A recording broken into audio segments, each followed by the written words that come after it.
One thing you have to really pride this game on is its ability to make you say, "What?" as many times as possible in a single cutscene.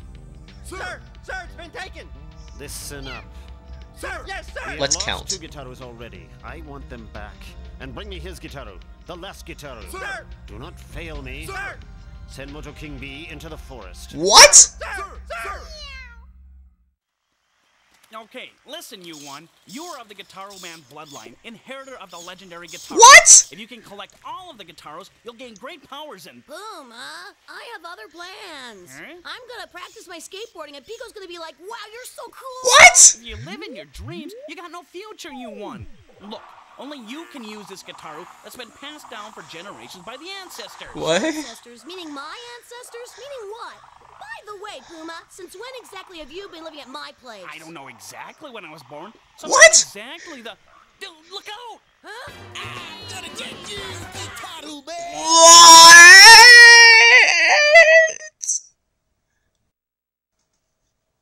So, if you were counting, that was about 6 whats. And I think they were well-deserved whats.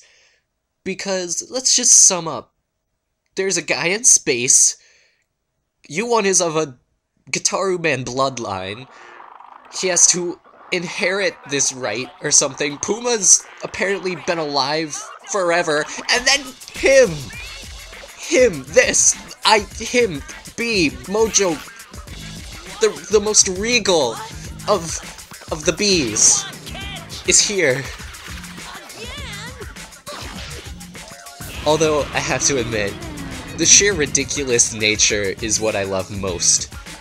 Just the fact that there can be a Mojo King B, whose Gitaroo is in fact a horn, and not a guitar at all. Although, in the last level, there was a Casio UFO that was a Gitaroo. Oh, and then there's another pretty great one towards the end. But right now we're focused on the fact that there is a giant black man in a bee costume trumpeteering the crap out of me.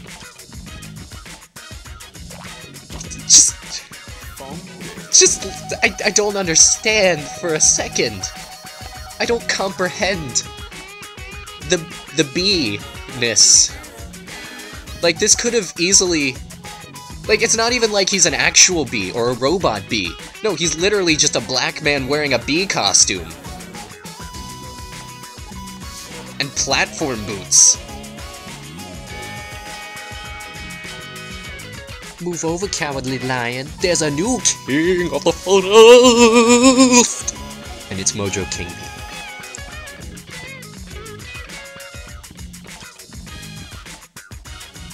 Mojo King B.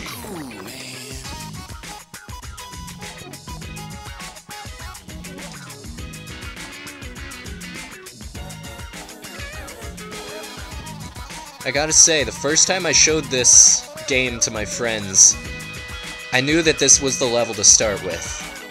I just knew that this was the level to start with. I mean, you know, I don't feel like it's the best song in the entire game.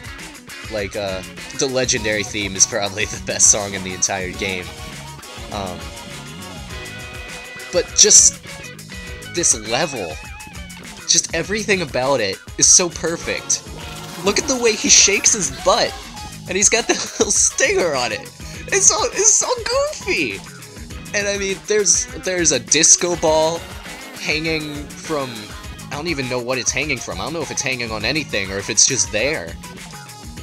And I mean, the lily pads, and there's dancing frogs on them, and dancing bears boogieing behind the trees.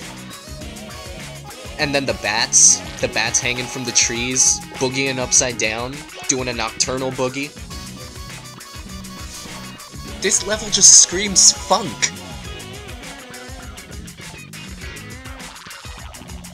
And yes, this was the level that made my friends fall in love with this game. You know, I'm pretty much the video game guy out of my group of friends. I don't think anybody else would really attest to that. At least in my group of friends. I've introduced them to so many games, and I'm pretty proud of the games that I've selected to be worthy of showing them. Like this. Let's see. Indigo Prophecy, that was a fun one, just because that movie, it's very similar to a movie, I guess. But it's goofy. It's pretty goofy. It's fun. Kind of poignant, I guess, in a way. But mostly goofy. I mean, once you get to the necrophilia part, I mean, any kind of philia in a game really just kind of makes it goofy, you know? Oh, but this part is epic. Just listen.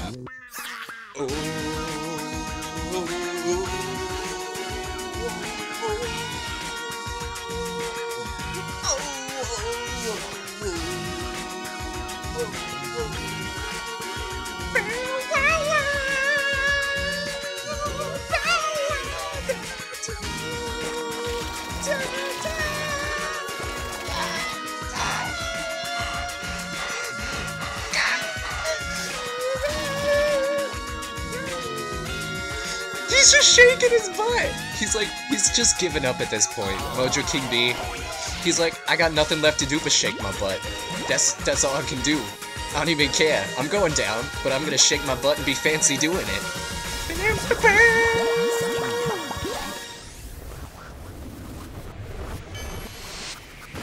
This was also the level that made me fall in love with this game. This was the level that made me realize this was a game that I was going to be playing for the rest of my life. And this was a game my children would be playing. This was going to be a game I would play at my wedding. Well, probably not. I mean, nobody really plays games at their wedding. I guess some people do. But that's not the point. Check in next time!